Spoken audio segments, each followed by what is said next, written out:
Thanks for joining us. We're really excited about today's Sports Daily because we've got a really great guest on. Tammy Strom is coming on. She's a female bodybuilder from Canada. We've got Jean Fugit coming on later in the show as well.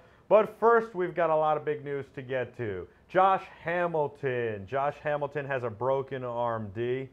Are you surprised by the move of Josh Hamilton to blame the third base coach and call it a stupid move to send him on a fly ball that was? I don't think sending him was the issue. The issue was how Josh Hamilton slid into home plate. You're supposed to. I'm not even a baseball guy, and I know you're supposed to slide feet first in the home plate all the time. You're only supposed to slide, head first in the second or third, maybe on a steal or something like that.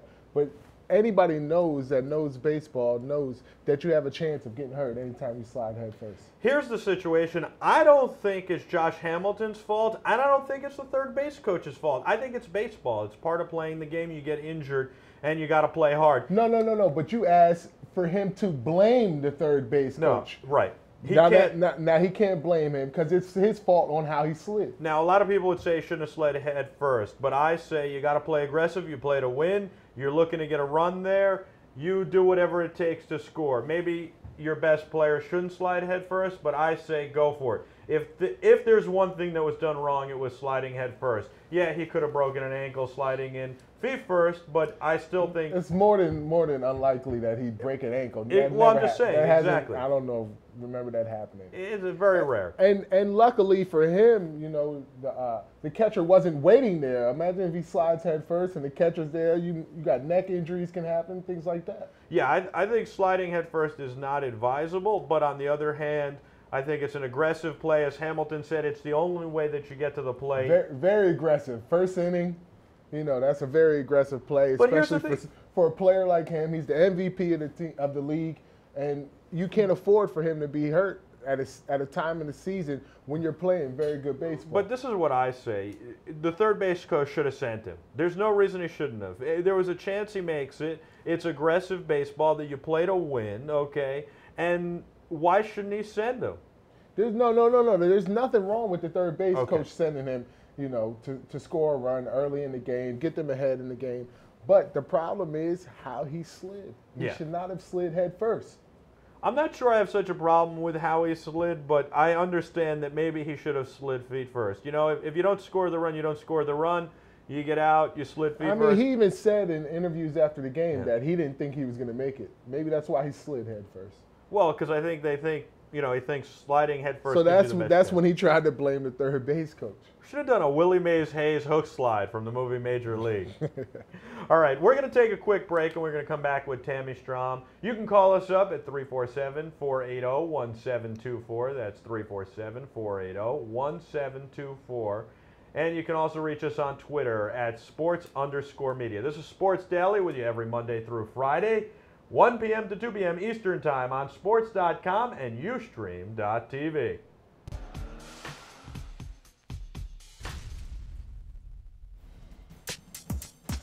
Hello there, everybody. Welcome to the Warning Track. I'm Matt Mankiewicz.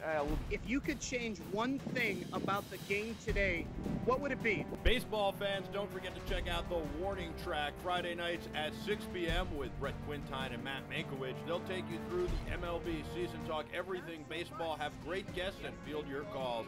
It's 6 p.m. on Friday night. Don't miss it. The Warning Track. It's out of here.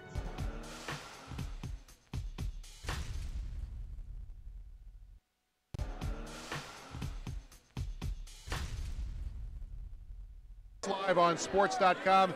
I'm Peter Schwartz, and we're joined by one of the current. If you want everything sports, you got to tune in to Schwartz on Sports.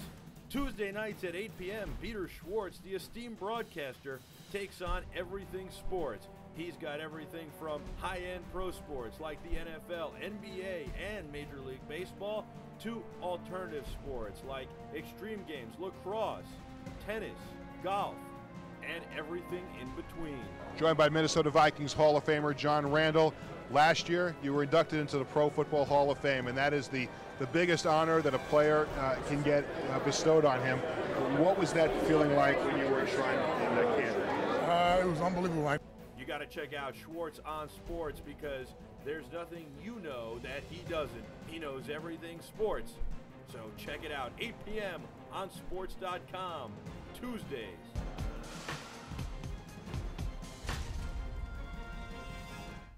We're going to be back with Tammy Strom right after this.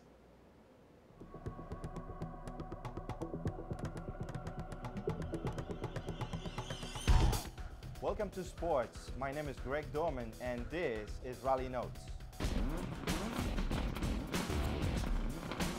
Racing fans, don't forget that on Thursdays at 7 p.m., it's time for Rally Notes. Greg Dorman, rally racing co-driver from Klein Racing, hosts guests and takes your calls about the entire automotive industry, rally racing, and auto racing in general. Rally racing is a great sport. They have Subarus and all sorts of off-road, all-wheel drive vehicles that run through the mud and the backlogging roads. But he's not only talking rally, he'll talk all sorts of racing and automobiles as well. We'll test cars, we'll drive cars, and we'll have a lot of fun. Rally Notes, 7 p.m. on Thursday. Don't miss it.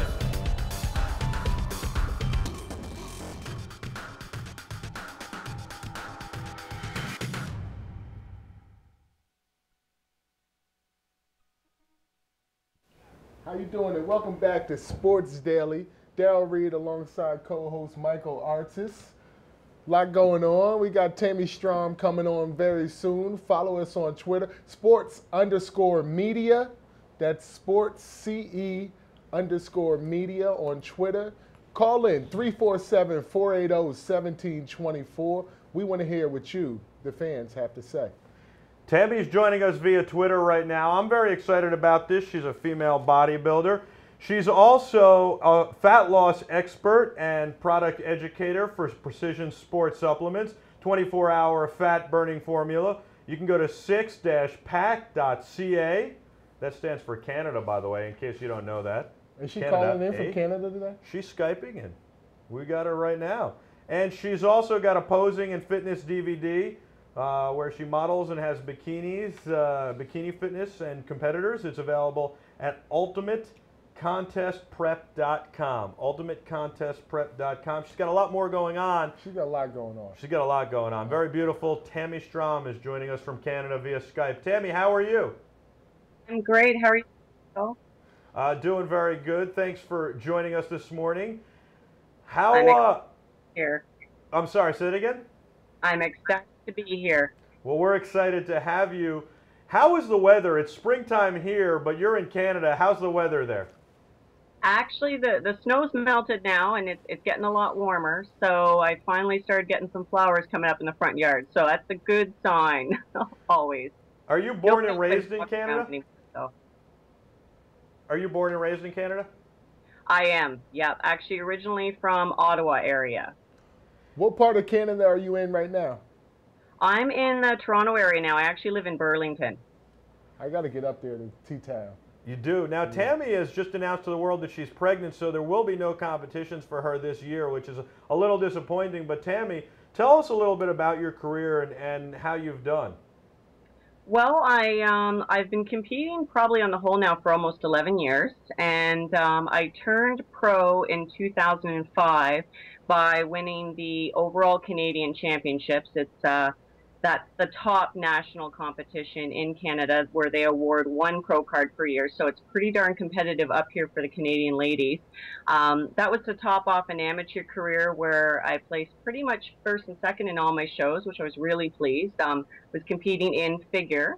And then I went on to the pro ranks, which it's a little bit more challenging for sure, definitely competitive, but my pro debut was late 2005 in Toronto Pro. I placed top 10 in my first pro, and I've done several shows since then, mostly for branding and marketing and getting my name out.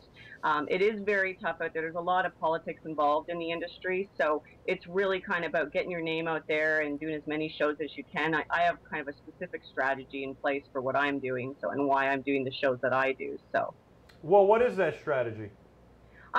For me, it's really, some athletes compete really just to compete, and they do 6, 7, 8, 9 shows a year.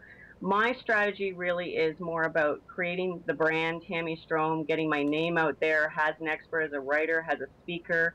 And by being present on stage, I'm putting myself out there to the masses. But it is very physically demanding, and it's very depleting on your creative and your intellectual reserves as well when you're in active diet and training state. So I only do a couple shows a year for that specific strategy because my focus is on, my business projects, building those things, and then of course my family as well. And you can't do it all, so I try to keep that balance as much as possible. But I like to look really good out there. It's about looking my best on stage.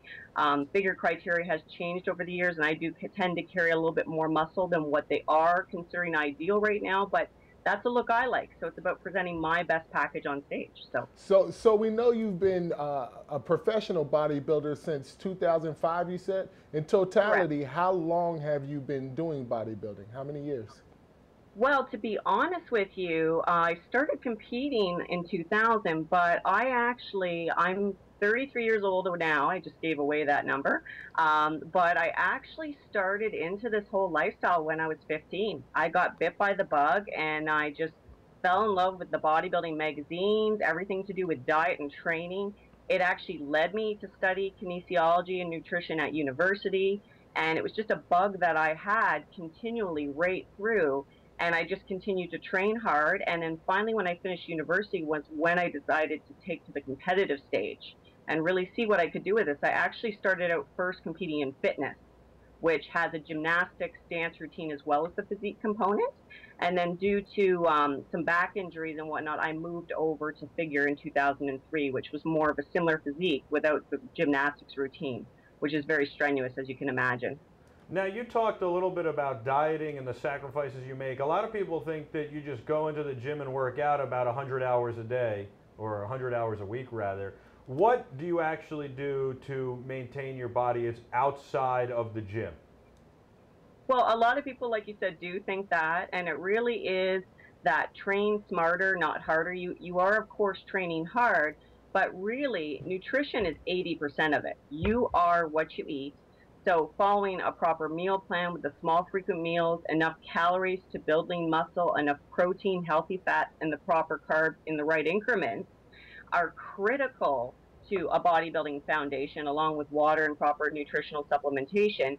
But the training component itself, it's not always more is better. On average, I train with weights about 5 days a week, which most top pros will hit the gym about that much for the weights because you need to allow the muscle groups to recover in between. Otherwise, your body will just continually tear down muscle tissue. Cardio will vary. I mean, for me, getting close to a show, I do now have to do some double sessions of cardio, meaning 2 sessions of cardio 5 or 6 days a week as I get close to a show. Off season is more just like a single session 4 or 5 times a week just to kind of keep lean and trim, but not contest condition at that point. So it definitely does amp up as I get close to show. I think we have some pictures of you that we can show. And my biggest question is, do you ever worry about overdoing it? In the sense of like the overtraining, you mean, or going too far with the physique? Yeah, or dieting, training, just overdoing it, pushing your body too far. It's a very, very real thing, and that's probably, you do actually see that a lot in the sport, and just like any hard training sport where you're pushing your body to the limits, there's a lot of injuries, there's burnout, mental and physical, that can come up. So myself, with the one benefit I have is my educational experience. I'm very aware of my body. I'm very respectful of its boundaries. I push myself, but there's a natural wear and tear that has certainly occurred over time. But I always try to kind of keep my brain in check and say, be smart about it. You push your body to a certain point, but you also have to be reasonable. Because if I push myself to the point where I tear something or I get critically injured, I'm not going to be able to do this anymore at all. And this is a lifestyle for me too. So it definitely sounds like it's a delicate balance, and that's kind of why you moved away from the fitness and the gymnastics so much. Exactly. It was just too much wear and tear. I'm not, 5'2", so I'm 5'6", and just longer limbs, and the wear and tear on the joints, absolutely. My back, my hips, my knees were taking a real beating in that category. So tell me about this Tammy Strom brand. What are you trying to build here? What are some of the things you have going on? Well, basically, the biggest thing that I've been working on is myself as a body transformation expert. I've worked with many individuals, both contests as well as individuals who just want to lose weight, get in fantastic shape. I want to get my name out there to the masses. In terms of my knowledge, expertise, what I can do for them in terms of helping them change their lives. It's also about, it's not just giving people nutrition plans, training plans. It's about also life strategies, helping them make behavior changes. I'm really into that component of it as well. So a whole kind of integrative component. But my plans with that really is, I want to get more involved in TV work. I'm doing speaking engagements. I'm writing as well, so for several magazines. So it's just getting myself out there more. So it just creates more opportunity to reach more people, and I can do more with that down the road. You know what? Me and Mike are actually looking for a trainer right now to help us get back in tip-top shape. Here's the thing. I see, Tammy, that you do this online as well. You'll do online coaching and meal plans and training and supplement plans and goal setting. So, I mean, yeah, we are looking to get back in shape. Darrell's a professional football player, and I'm not. And for me, I've just done the cut my portions in half and portion control. I'm about 5'6", Darrell's about 6'4", and we're different weights. Forget all that talk, Tammy. We need a personal trainer. Is it possible you can train us all the way from Canada? You'd be amazed, actually. I've worked with quite a few people in the U.S. and Europe, actually just completely online. Basically, the communication is via phone, via email, and well, now, of course, we have the wonder of Skype, which I think I might be breaking into here, so this could be a whole other avenue for me. But definitely, I basically I get all the information via internet, via pictures, via phone, and I've worked with so many bodies over the years. I just make it very specific to what the individual's goals are. So definitely, it's absolutely possible. I can work with anybody anywhere in the world as long as they're willing to communicate back and forth. So how would a situation like that work? I think so many people are accustomed to hiring a trainer, going to the gym, lifting some weights, being pushed to lift more weights, and then being told to eat better and trying to follow that. How does it work over the internet? Well, you still have the aspect of the individuals that I work with do need to be highly motivated. I can provide support and guidance on my end, but because I'm not physically there providing the one-on-one training, these individuals do have to be motivated to get out to the gym or to work out in their home, whatever their goals are. So I do like to work with individuals who are really in a state of readiness to make the goal changes. And I'm basically there. I'm available for them via text, via email, scheduled phone calls. So if they need to check in, if they need a dose, a head check, if you will, or if they need a dose of motivation, I'm there to provide that. But when it comes to the training, they do have to get themselves in the gym themselves. These types of online coaching things are becoming more and more common. And myself, I found I was working with a lot of individuals in person, but I just find I can reach more people and help them achieve their goals online. And it's just very rewarding, and I can still pursue a lot of the other parts of my goals I want to achieve. So to me, it seems that it would be tough because that seems like it's the problem, that people aren't as motivated to get to the gym, that people aren't as motivated to work out. So what kind of things have you been doing to kind of help on that end, to get a person motivated to work out? Yeah, like my focus is really set on working with the motivated. So I work with a lot of athletes, I work with a lot of competitors, I work with a lot of people who are just downright fed up with not being able to change their bodies, and they're really at a peak state of motivation. And then it's helping them also work with, positive thinking, setting their goals, visualization exercises, strategies that they can incorporate into their everyday life that's relevant to other aspects of their life as well, that can interplay to help them get their butts into the gym. It's definitely going to be best for those people that you can't yank off the couch even if you tried. Those people need to have someone like a personal trainer right in the room with them. There's no doubt about that. That's going to be their best chance of success. Mine is more for the more action-oriented, motivated people who really, they just maybe have a tight schedule. They need to kind of have that flexibility. Tammy, did you always know when you were a kid that you wanted to be, I know you said when you were 15 you started getting into the lifestyle, but did you always know when you were a kid that you were into this? Were you always intrigued by the gym? I was always intrigued, always physically active. I was an athlete throughout my childhood, doing track and field, basketball, baseball, you name it. I was pretty much doing it. In terms of my fascination, actually was always with the human body.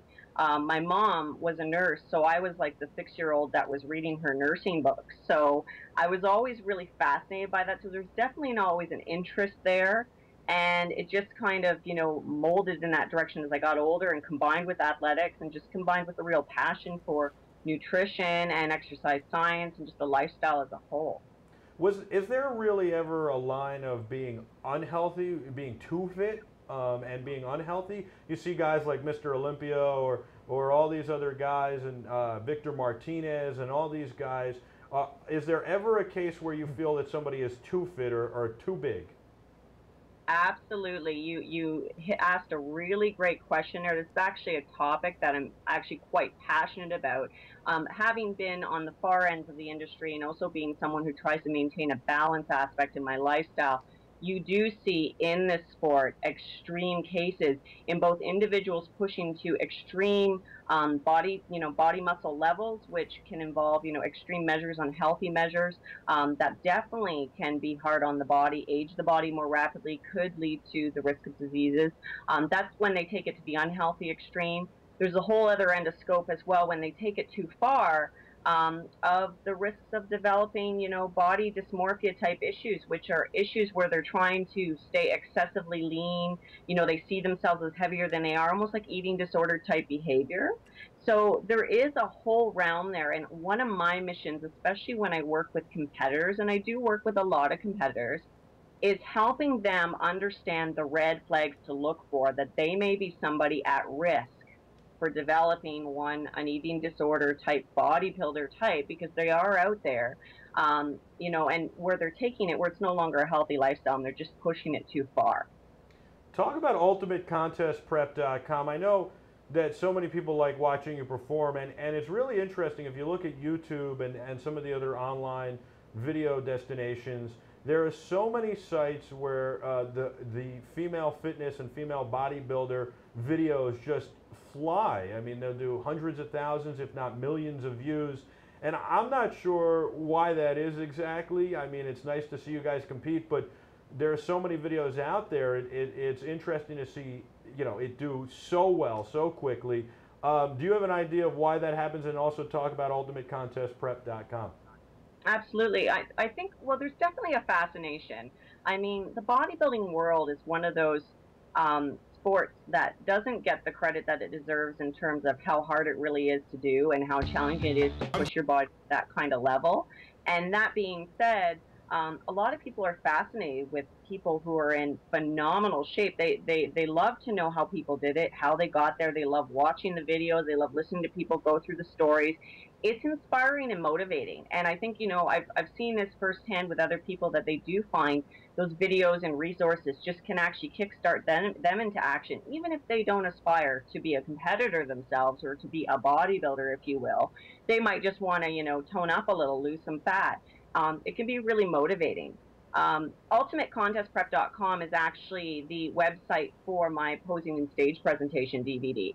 So that we sell that internationally. It's a great tool and resource for competitors who are looking for, one, a source of visual motivation, because the video is very detailed with competitors and myself providing instruction, which is very motivating. But then it's also for skill development, so that they can practice that posing and stage presentation in the comfort of their own home or alongside a coach. In building this Tammy Strome brand, what are some of the other areas that you're looking to get into? I would love to definitely, I have plans for a book to have out hopefully in the next 2 years. I'm plugging away at it right now, so it's a work in progress. I also would love to get into fitness clothes, fitness wear. I love that. I have some ideas. I've actually had some clothing designer that I had do some initial drawings of my ideas, and I have those ideas. It's just being ready to put them into action. And just really having more presence on TV as an expert, and being more involved that way, writing for magazines, maybe being a more writer on a bigger scale for other publications as well. I think that you certainly are very busy, and we'd love to have you on more. We're glad to have a few minutes with you here. I think the one thing to talk about is that, you know, for so long, I think female bodybuilders and fitness competitors were viewed as women who look more manly and more masculine. And now women like you who are really beautiful are getting involved in the sport and actually changing the way people feel about it in general. And that, in my opinion, is why there are more views online, and the curiosity rather spurs more people to look for these videos and look for more beautiful women doing this kind of thing. Would you say that you feel that that's the case? Absolutely. It's definitely over the years become a lot more mainstream in the sense that there are new categories such as the figure category and now the latest edition, the bikini category, which have women of varying levels of muscularity and body fat levels. Whereas the traditional, old school women's bodybuilding is very hard, very lean, and there are a lot of connotations with masculinity in that division. When fitness, figure, and bikini evolved, it just opened up a whole realm for women who want to be fit, but maybe they don't want to be as muscular as a bodybuilder. Then they could go for bikini, or if they love the muscular look and want to be super lean, they could go for figure, but that means they don't want to be as big as a true like female bodybuilder. It's a more feminine component. So there's definitely been a lot more divisions opened up to allow those women to compete, and it's inspiring for women. And then of course, more men are interested in that as well because they like to check out the fit ladies. So. And obviously you do some modeling, and you look very good when you do the modeling, and I think that when you and your colleagues and fellow competitors do it, it obviously spurs more interest as well. Now, I think that people don't realize there's so much more that goes into the competition than just looking fit. And I think you touched on it before, but it's how you walk and how you present yourself on the stage. It's tanning, how your tan looks, even if it's the fake tan, the painted on tan, and you can talk a little bit to that. And it's also your outfit. You talked about coming out with a fitness clothing line, but it's also, you guys have your outfits custom made, and how does your outfit look, and how does it hug your body, and maybe even as small as it is, what imperfections does it hide, and then also what the judges are looking for. They might be looking for a little leaner calf, and your calf is a little bit bigger, and you've got to work to slim that down. So can you talk about what goes into the competition other than just working out and eating right? Absolutely. Yeah, it's definitely a lot of people, like you said, have that mistake. They think, okay, I diet, I train, and then I step on stage. But it's that whole package. And the criteria depend on the category. Like bikini's different criteria, figure, fitness, and bodybuilding have different criteria that the judges are looking for. But for example, in reference to, say, my category as it is right now, they're looking for varying degrees of muscularity, nice flow, nice lines to the body. So that's very important in terms of what the judges are looking for, but it's the whole package. So hair, makeup, you have to look really great on stage. You have to go for your best looks. When you're picking your suit, you want to think color, fit. Hey, how many stones am I going to bling the heck out of this thing? Those things are important because it affects how you show on stage. Then next and most important, a lot of people forget, is the posing and stage presentation. Having a charisma and confidence that's exuded on stage that will make you utterly stand out over any other competitor is another big factor. So, and as you also mentioned there, Michael, is that the tanning, there is, the spray tanning that is done before the shows. Some individuals apply it themselves, but more and more athletes now actually undergo spray tanning that is offered at the venues that give you a much darker than usual base tan so that all your lines will show up properly on stage, because the stage lights will wash you out completely if you go on just even a normal person with just a standard everyday tan that you have. So very important to have the whole package come together, absolutely. Now, for most people, especially myself, the hardest area of the body to work on is that midsection, the abs, the lug handles, that area. Talk to me about sixpack.ca and what that's all about. Yeah, absolutely. Well, Sixpack, actually, the product was designed, it's a weight loss product that was designed specifically to address the male and female challenges that come with losing body fat. So we have gender-specific formulas, and we also address body fat in the 24-hour fat burning process. So there's an AM and a PM formula. And the method to this product is balance energy, balance blood sugar. For the men's, it's support, helping block fat absorption in a healthy way. For the women, it's helping cortisol, which cortisol is a major contributor to fat deposition in the midsection. And then the nighttime formula is to help maximize healthy testosterone levels in men and women, because women need them too, growth hormone as well, and deeper sleep states for recovery and healthier fat burning. And we know a lot of people are under stress, they don't sleep well, and that affects how your body burns fat. And when we're making reference to that midsection, you know, it's that integration of everything, your diet, your training, and a supportive product like what Six Pack 2 provides can give you a whole package that you need to help you achieve your goals. Yeah, I definitely need that combination. After we're done with this Skype interview, we're going to talk a little privately. Maybe you can send me down a package. Sounds good. I'll set you up. Tammy, thank you so much for giving us a few minutes. We hope to have you on again soon, and maybe we can do something on a regular basis. That's Tammy Strom. She's in Canada. TammyStrom.com, UltimateContestPrep.com, and 6-pack.ca. Tammy, thank you so much for joining us today. Thank you so much for having me. Good luck with the pregnancy. Congratulations with that, and you know, come back soon. I will, for sure. Thank you very much. Tammy Strom, you're awesome. Very beautiful female fitness bodybuilder and female fitness competitor. Thank you so much. I'm Michael Artsis. This is Sports Daily. We're going to take a quick break, and we'll come back with a lot more, including Gene Fugit talking about the NFL lockout and more. 347-480-1724. Again, 347-480-1724 on sports.com and ustream.tv.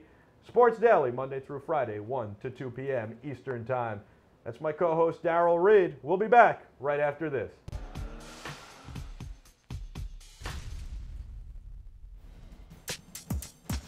Hello there, everybody. Welcome to the Warning Track. I'm Matt Mankiewicz. If you could change one thing about the game today, what would it be? Baseball fans, don't forget to check out the Warning Track Friday nights at 6 p.m. with Brett Quintine and Matt Mankiewicz. They'll take you through the MLB season, talk everything baseball, have great guests, and field your calls. It's 6 p.m. on Friday nights. Don't miss it. The Warning Track. It's out of here.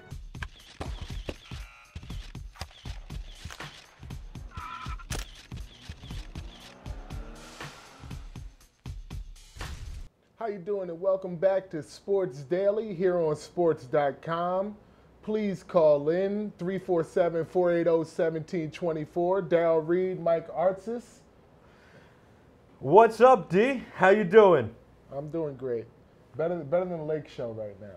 You know, the Lakers had been struggling. They had lost 5 straight going into last night's game with the Spurs.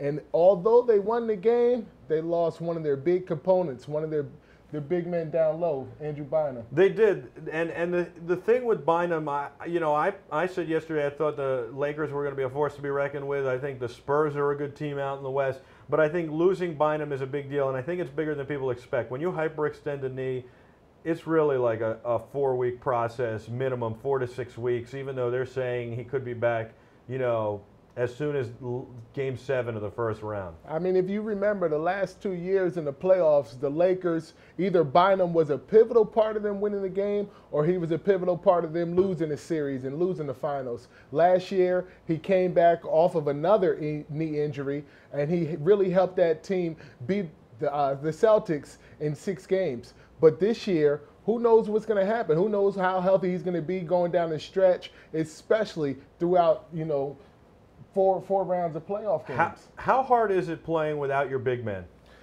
I mean, I don't know. For the Lakers, they have Paul Gasol, they have Lamar Odom, who may step up and play a bigger role, but it's already been proven that he's not ready to really step up and start in that lineup. You know, hopefully Ron Artest can give them a little more, but they really need Andrew Bynum, and they're going to need him to come out the West, especially against a tough Spurs team. My feeling is that without your big man, especially at this part of the season, you're not going to win. You're not going to win. I mean, they have the Twin Towers. They got Gasol and Bynum, so they afford that luxury. But I don't think down the stretch against last night they beat San Antonio 103-92, and San Antonio, Ginobili didn't play, Duncan didn't play, Parker didn't play, so it was like the San Antonio bench, and they still had trouble with them. Here's my thing. I don't understand why you would play him in this situation. They should rest pretty much all their starters. I totally understand that, but once again, it comes back down to the Lakers not being seeded yet. They're still fighting the Mavericks for the 2nd seed, and they do not want to get that 3rd seed, because if they do, they're going to have to play the Portland Trail Blazers in the 1st round, and they'll probably lose that series with or without Bynum. I think that the Lakers are going to be in a lot of trouble right now without Bynum. I think we're going to have a very different Lakers team. I still have a lot of faith in Kobe. I still have a lot of faith in the entire team, but I think that without Bynum, it really changes the dynamic, and it's going to put them behind the 8 ball. I think they're going to have trouble handling any team they face in the West. I tell you what, if they can get lock up that number 2 seed, at least they'll get out the 1st round. That'll give Andrew Bynum a little time to get healthy. Kobe's going to play like an animal in the playoffs. He's a closer. He's a finisher. He has the best clutch in the game right now. So I don't think they'll have trouble unless they play the Trailblazers in the 1st round. Then maybe they meet the Spurs in the finals, and without a healthy Bynum, they don't stand a chance. Yeah, that's for sure. What if they meet the Mavs in the conference finals? I'm not worried about the Mavs. Everybody knows the Mavs can't play in the playoffs. They're the softest team in the NBA. No matter what Mark Cuban does, they can't win in the playoffs. The Mavs have trouble in the playoffs. Everybody knows that. Don't you want to root for Cuban a little bit? Wouldn't you kind of like him as a team owner? I would probably like him as a team owner. I can't argue with that one. He's probably a great owner. But that says nothing for the Cavs or the Mavs and the Mavs and how they do. The Cavs. Yeah, the Mavs. I don't know. I kind of root for them because of that. For Cuban. Because of Cuban, yeah. Of course. But I know he's coming from a non-basketball guy. He's a pain if you're the coach. Yeah. Do you go for owners in MLB? No. Exactly. I don't go for owners in any other sport. I don't know why do people like him? Because he's outspoken? Why do you like him? That's the question. I'm not really sure either. You know what? I like that he's outspoken. I like his attitude. You like his personality, his spunk. You know. And I like he doesn't care what David Stern says. He does what he wants. You like that he's diving into other sports. He does what he's trying to influence baseball. He does what he thinks. Trying to buy part of the Mets. You like all of that. He does what he thinks is good for the franchise. That's why you like him. The Mets. I figured it out. I've liked him before that. Once he said he was buying part of the Mets. He's not buying the Mets. The 86 Mets are Mike's favorite team. Once he said he was buying part of the Mets, Mike was in. You know what? Here's the thing. He's not buying part of the Mets. I would like him to. I don't think it's going to happen. I don't think Major League Baseball wants to let it happen. He tried to buy part of the Cubs. That didn't happen. I liked him way before that. What I like is the way he handles himself. I like his big ideas. I like the new media ideas. I like that he wants to make the team more fan-friendly. I like that he gives out his email address, even though I'm sure he doesn't read or respond to most emails. 86 Mets. Remember that. Anything Mets, Mike's in. You know a team that really impressed me last night? But I've liked him for a while. You know a team that really impressed me last night before the Lakers game? The Chicago Bulls. They played the Knicks in the Garden last night. Derrick Rose, MVP. We know how good he is, how explosive he is. He's a great player, the best player in basketball right now. But what really impressed me were the Bulls team, their role players, Luol Deng, Carlos Boozer, Jacob Noah. And a guy like Keith Bogans, who's coming off the bench, maybe hit a couple threes, but plays great defense on any shooting guard in the league. They really impressed me last night, and now, after watching them play, I like the Bulls to come out the East. Do you really? You've liked the Bulls for a while. I've been talking a lot of Bulls talk, but now after seeing that game last night, and I know it's late in the season and the game might not matter, but Derrick Rose is playing, all their big guns were playing. I mean, the Knicks didn't have Amari, but the game wasn't even close. It was a blowout, and the Bulls looked really, really good. But do you think that the Knicks can compete with the Bulls even if they have Amari? No. Okay, so, and that's what I've been saying, is the Knicks are a team for the future, not for now. So who do you like? You like Miami coming out of the East? I like Miami out of the East. I like the Spurs coming out of the West, although I'm right there with the Lakers. But now with Bynum out, I think that But Miami's got the East locked up as far as you're locked up. They're going to turn on. We've been talking about this. Yeah, we'll see. And as far as the Mavs, I'd love to see them win. I do like Mark Cuban, and it's been a appreciation for what he has done. before he was looking at the Mets, even before he was looking at the Cubs. I like that he's active. I like when an owner takes interest and shows his true colors and gets involved and does what he thinks is right for the organization and for the fans and is willing to spend money. And I also think I like his first venture that he made a lot of money on, Broadcast.com, which was bought by AOL for a lot of money and now no longer exists, but still. Gene Fugit I like Bulls and Spurs. Even not because they're the first, they're both the 1 seeds. Because most people have the Lakers coming out of the West, and most people probably have Miami. What or happened the to your Celtics coming out of the East? I don't know if the Celtics are strong enough at this point, especially without Kendrick Perkins. Like I said, once that trade happened, it kind of took the wind out of my sail. That's for sure. So you've got Bulls, Spurs. Bulls, Spurs. Well, we're going to find out as it goes down the stretch. We'll have lots of guests for you, too, as well from the NBA. Right now, we've got Gene Fugit joining us via Skype. Gene is the former presiding president of the NFL Retired Players Association, and he was a player with the Redskins and the Cowboys. He's got like 84 titles. He also is a lawyer. I can't believe you got that whole title out. Gene's definitely going to be happy with that. And he's very active in the NFLPA, which is now a trade association. Gene's here to talk about the latest on the lockout. Gene, how you doing?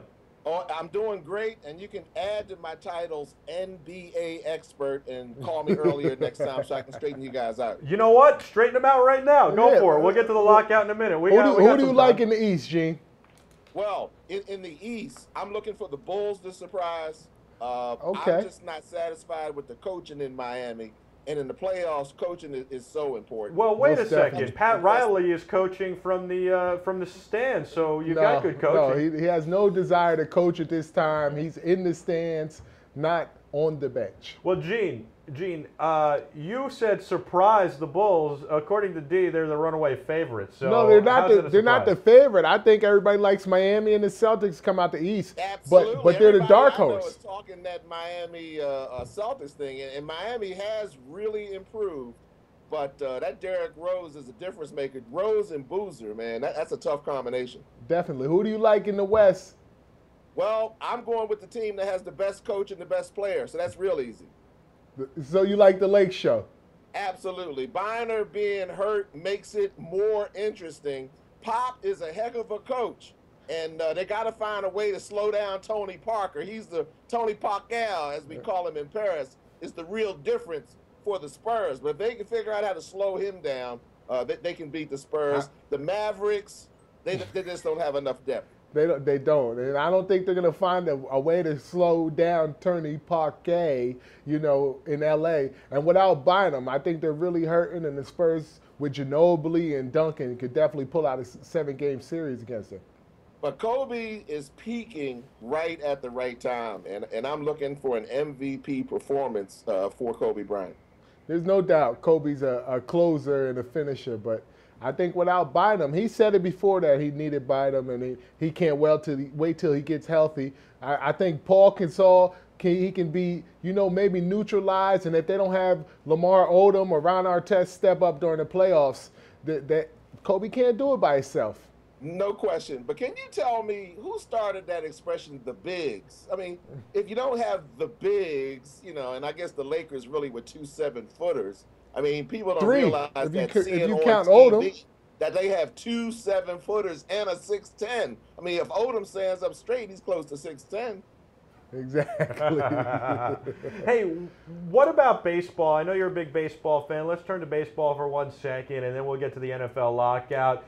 What do you think of what do you think of Josh Hamilton here blaming his third base coach and saying it was stupid to send him?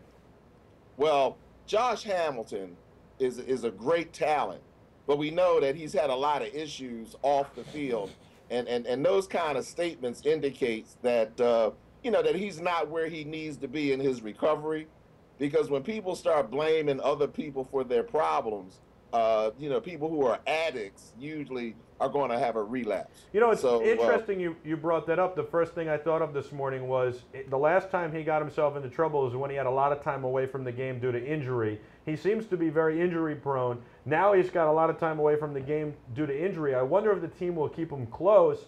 If they don't keep him close, even if they do, what happens? Does he relapse? It shouldn't be my first thought, but unfortunately it was. And, you know, you see him do so well, you don't want to see him relapse.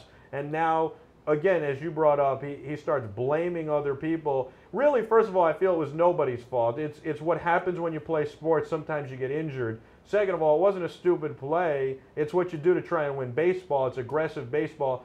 Maybe you could argue that the head-first slide was stupid, which is what Darrell said earlier in the show. But I don't think it was stupid. It's what you're doing. You're playing baseball. You're trying your hardest to win. Well, we're sports guys talking about something that's very specialized, and they got experts. So if we can see that he's crying out for help, hopefully that support system will see it also, and he'll continue to be successful and hopefully get back on the field in 6 to 8 weeks. But that's a tough, tough injury for a baseball player, and he may never be the same. That's true. That's true. Well, what do you think of the play, though? In your mind, is it aggressive baseball, or should the guy have held him up being the best player in the league? Well, or do you think he should have just slid? If the coach is making calls based on personnel, I mean, that should only be, is he fast enough to make it? But if he's making personnel calls on what's his contract like, that reminds me like the Dallas Cowboys in the old day with Tex Schramm, take him out at the end of the game because he's got a clause in his contract. I mean, no, the third base coach has got to call it the way he sees it, and they got to get every run because every run counts. So maybe he just should have slid, not head first, but feet first? No, he should have slid properly. If he had slid properly, he wouldn't get injured. That's why they got practice. That's why you practice. You got sliding field. Major League Field got a whole thing with a sand pit where they do what? Work on sliding. Look, I've dove for passes. You had to dive for balls. You know what I'm talking about. And if you don't know how to land, you will get injured. If you don't know how to land by the time you're in the major leagues, you got major problems. But I am surprised that they are always teaching guys in the minors how to slide. And, hey, Joe Girardi even taught Mark Sanchez how to slide a few years ago. So I guess guys don't know how to slide. It's one of the things I thought you learned in Pee Wee or Little League. Well, but it's something that it's a skill, but all skills, you know, you constantly have to work on it, and it's a technique, and you got to work on it. And also it could be bad luck, too. I mean, you dive in there, and all of a sudden the last movement, you got to move a little bit, and then you land not the way you planned. And that happens sometime. And a lot of times when you get hurt, it's really more bad luck or bad position than anything that you did. You know what? That kind of reminds me of that Eli Manning play where he tried to slide and take a knee, and he fumbled the ball. You know, not knowing how to slide properly. That's right. That's right. That does call that to mind. All right, well, we've brought it full circle to football. Gene, we've got a lot going on. The judges sent the NFL players and the NFL to mediation. Do you think that's a good step, and what does that mean in your mind? Well, from my view, if this is going to get settled, it's going to be settled as a litigation settlement. It's not going to be bargained traditionally with a mediator at a labor bargaining situation. The labor bargaining days are over, and a lot of us hope they never return again. Now, the last time this occurred, part of the deal was, okay, here's the deal, but you guys got to be a union again. And we said, oh, we don't want to be a union. No.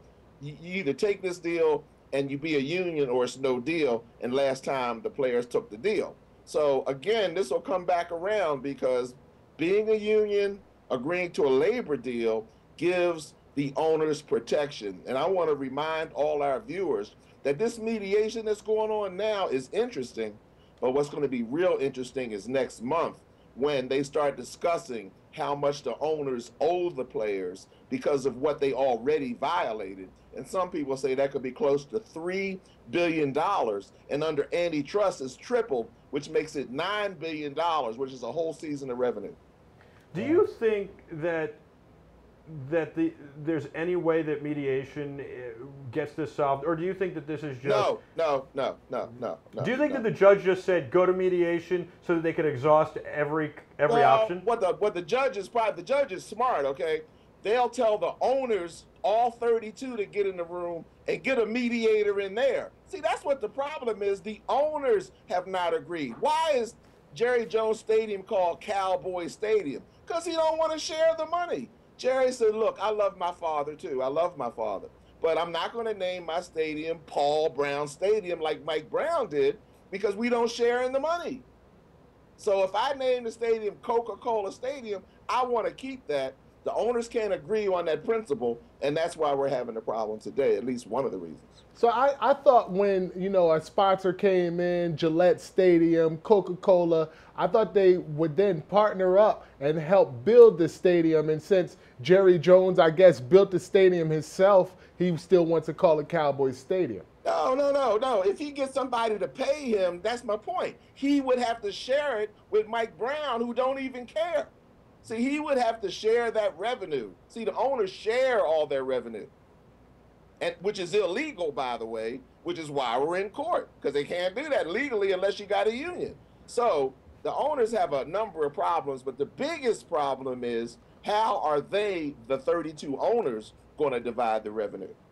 So does this mediation just extend the process, or do you feel? Yes. So you feel it does nothing? It just spins the wheels. Well, as long as people are talking, you never know what's going to happen. I know the football players want to play. Exactly.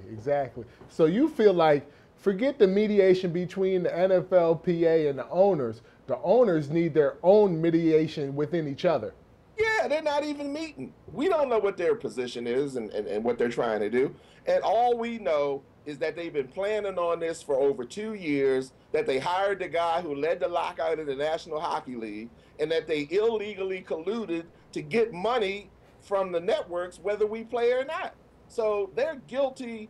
They're going to have to pay for that, and maybe that they wait until then to settle it. I don't know. But right now, they can't use that TV money. They owe the players money. The judge already said that. It's just a question of how much. So Gene, I know a lot of people were talking about this big date, April 7th, when they would go to the judge. What's the next big date that people should be looking at? I think it's around May 15th, and that's when Judge Doty, who has been the judge in the thorn of the side of the owners, because every time they tried to get around the collective bargaining agreement, he was the one there stopping them, keeping them clean, and keeping them honest. And he's the judge that found them guilty.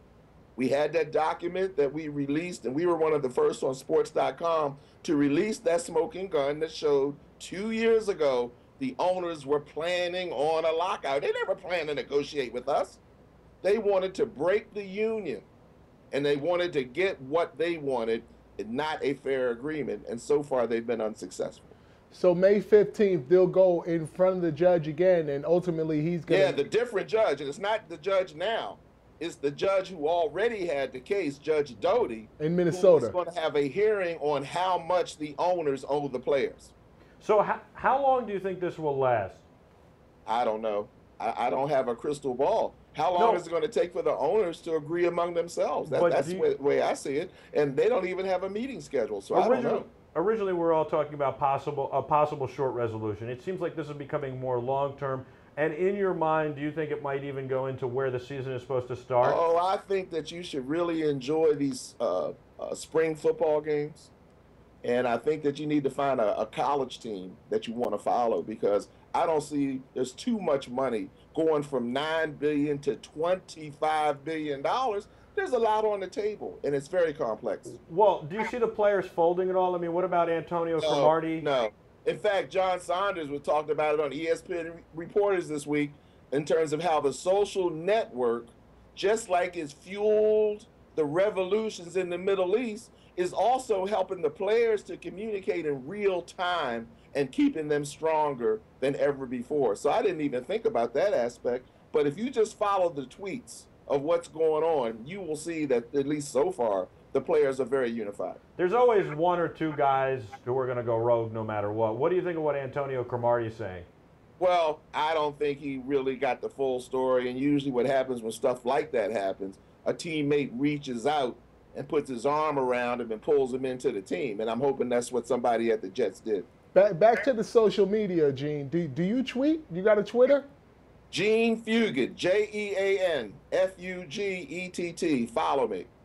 We're going to follow you. We're definitely going to follow you. And we look forward to having you on again real soon. Thanks for your time. All right, man. Gene. Well, thanks for having me. And like I said, I'm an NBA expert, and we're really excited about Saturday playoffs. Think people are going to be surprised what they see. I guess but we'll have to. These teams really stink, man. That Hawk Miami game the other night, PU. we'll Yeah, have that to we'll was have bad. to we'll have to enjoy these NBA playoffs because there might not be an NBA season, but we have to talk NBA because there's going to be no football, unfortunately. Well, there will be college football, and that's still a great game. We still got an NBA draft, I guess. An NFL draft too. Well, I know, but it might not be worth anything by the time it's over. See, that's all in court. And there's no collective bargaining agreement. And without an agreement, the draft and signing players is illegal. All right, Gene. Well, I'm announcing it here right now. We're doing the anti-draft show, and we'd like you to be part of it. We've been working on this. We've got some players coming in, and we'd like you to be part of the anti-draft show here on Sports.com, which will be the players' perspective, the players talking about their feelings, talking about what's going on. That's what we're doing. Sign me up, Coach. Well, I'm putting you in. More than signing you up, I'm putting you in. I'm ready to play. All right, Gene. We look forward to having you on again real soon. Thank you so much for your time and explaining what's going on to our viewers here with the latest with the NFL lockout. As you said, just to recap, mediation, just spinning the wheels, not really doing much. The judge sends them out to mediation.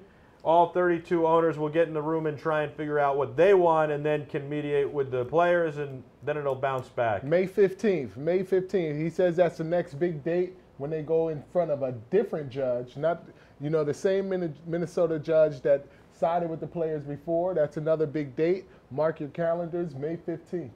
I love talking to Gene. He's so knowledgeable. He's so smart. He really has a grasp of the whole He's situation. an NBA expert. And he's an NBA expert.